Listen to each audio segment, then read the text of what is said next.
Welcome everyone to part 3 of build 23. So as you can see, the next upgrade that I was talking about is the fans. Originally we were using Corsair ML fans. Now we're going to be using the RGB version, which are the most high-end and expensive fans on the market. I think this is definitely a bit too much RGB for me.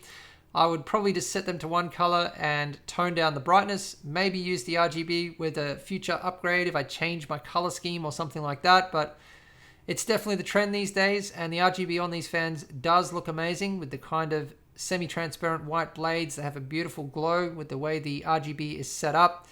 Individual control for each of the fans means an enormous amount of cables, which I'm going to talk about how we're going to deal with this later on in the build log. But the good news is we're going to be giving away the old fans. So this is another giveaway from this customer. We also gave away one of the Titans, and there are 13 Corsair ML120s and 6 Corsair ML140s.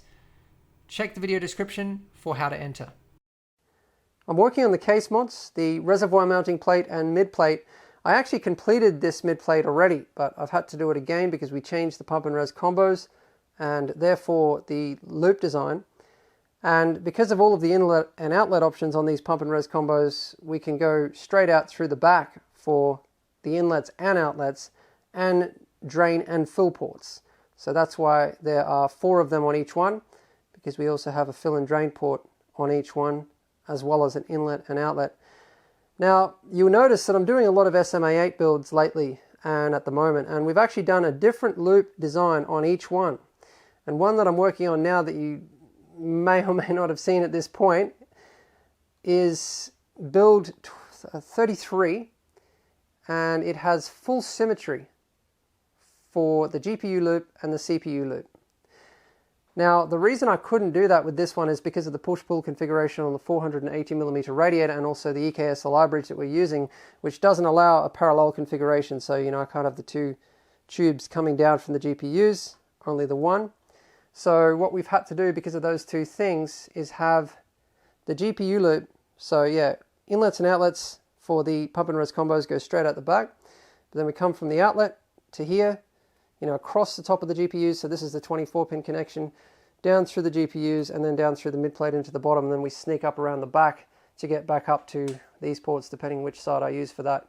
And then this one has to go from the outlet across to this port here, which is then going to go across the front to the monoblock, then up to the radiator, and then sneaks across back to the inlet on the top. So there's still a bit of work to do here. I have to cut this out for the SATA ports. I have to make these 2 holes, and this one might actually be a little bit too high because I wasn't really planning on, oh, there's the memory there, and I have to be above the memory, so I don't really have a choice. But I'd love to get across under these, because otherwise I have to kind of come up from here and then go, up again. So I'm not sure. That's something I still have to figure out, but I also have to cut that 24-pin. So this here is obviously for the GPU cables. Still need to cut that, and I need to do the Aquaero, which I originally had further towards the front. This here is actually the 2 prototype panels that I made for this.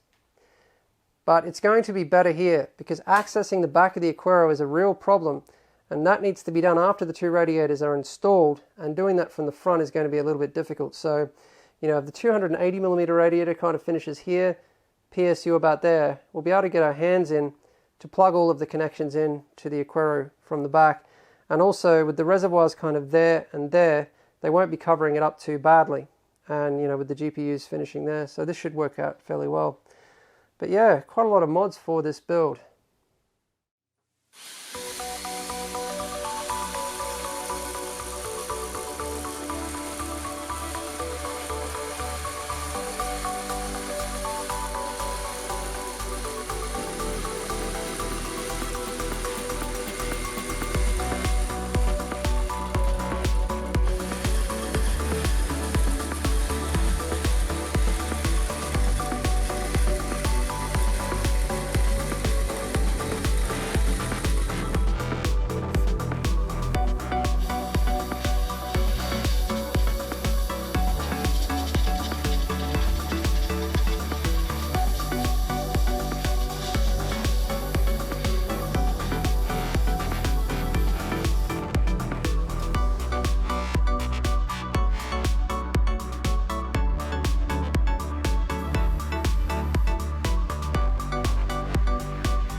I've completed the case mods and I'm now working on the final assembly. This is actually the fourth time that I've done the final assembly for this build, and I think it's the third or fourth revision that I've done to the case mods, and that's just because of all of the upgrades along the way. First of all, it was the GPUs, then it was the pump res combos, and just a lot of different versions of this build.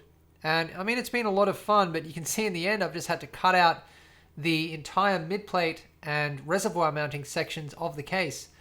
And that's because of all of the different revisions. There ended up being so many different holes and it became a mess. I mean, it's better to cut them out anyway, because then you can create a nice clean custom panel with all of the holes exactly where you need them. Looking under the build here, you can see a lighting mod that we've done. So this is obviously going to create a soft glow under the case. And I've used acrylic for this, which I've frosted. It won't act as much of a light diffuser. You really need to have a reflector if you want a proper light diffuser. But it will definitely do what we want it to do for this build. That's going to run from the Fabwerk, and hopefully all of the other RGB lighting is as well on the fans.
Normally at this point I would have routed all of the fan cables, but in this build we have a lot of extra cables for the fans because all of the fans are RGB.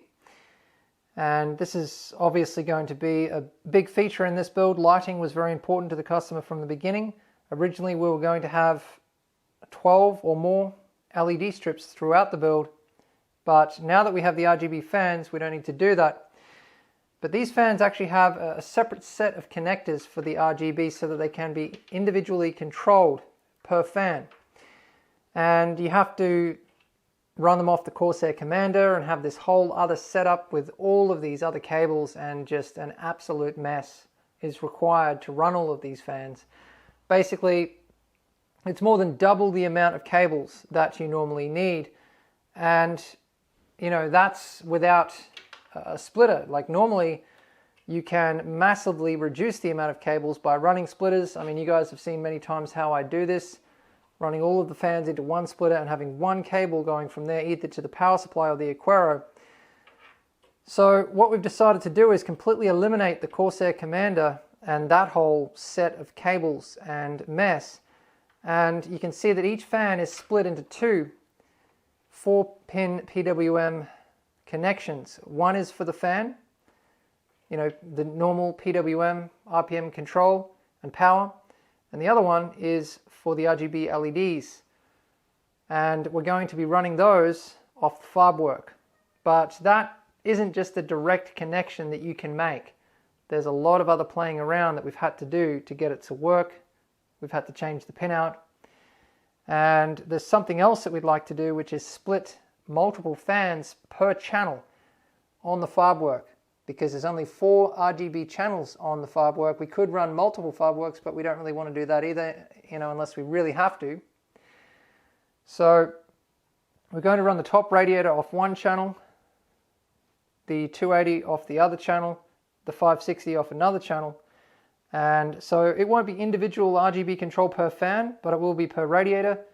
And I certainly think that's more than enough. I mean, just to control all of them together would be enough. But yeah, there's still some experimenting to do because we don't know if the Fabwerk is going to handle this. And there are some strange things about the way these fans are wired, but I'll let you know what we come up with in the end and exactly how we did it so that you guys can do the same thing.